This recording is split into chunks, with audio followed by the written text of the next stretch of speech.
couldn't be more excited about today's episode, which is what would I teach my children about money and financial freedom?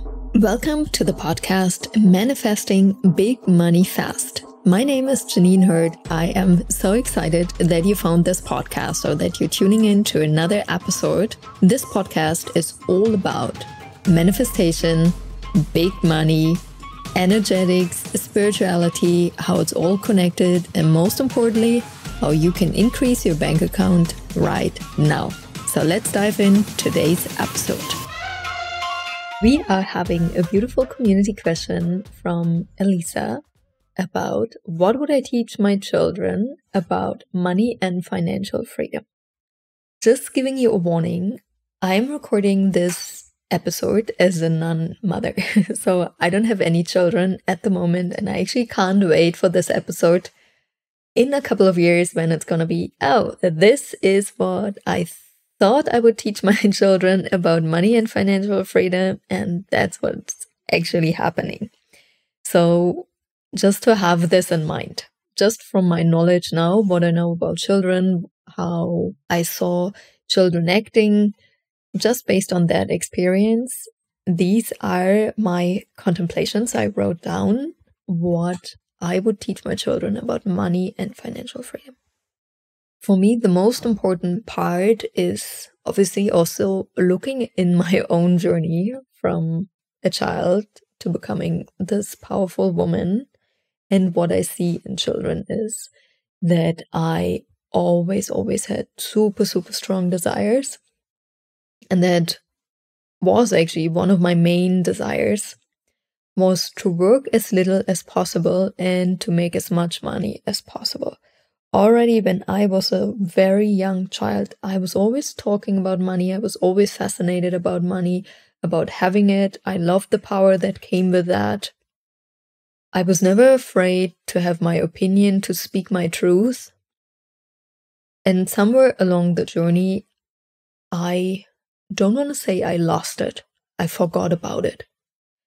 And those last 2 years, or actually this last year, especially, I was asking the universe always for a deeper sense of my work. The first years, I was super motivated about money, making more money, having more money, spending it on luxury items and other things I haven't done before, like high-end jewelry, shopping trips for 100K, private jets, all those things. However, I kind of hit a point where I'm like, okay, what's next? What else is motivating me? What's another deeper sense? And I would say, doing this work, asking this question, I realized, wow, I'm back exactly at the point where I was as a child. How can I become a spiritual entrepreneur that highly cares about her community, the people, the impact of my work on others, at the same time work as little as possible and receive as much as possible? And asking myself this, like, I am so motivated, I'm so lit up, like the creativity, the ideas, the inspirations, the teaching, everything that's flowing through me since the last 9 months, I would say, is a whole new level of conversations I'm bringing to the table. And it reminds me so much, wow, this was a question that was always on your heart and soul when you were little.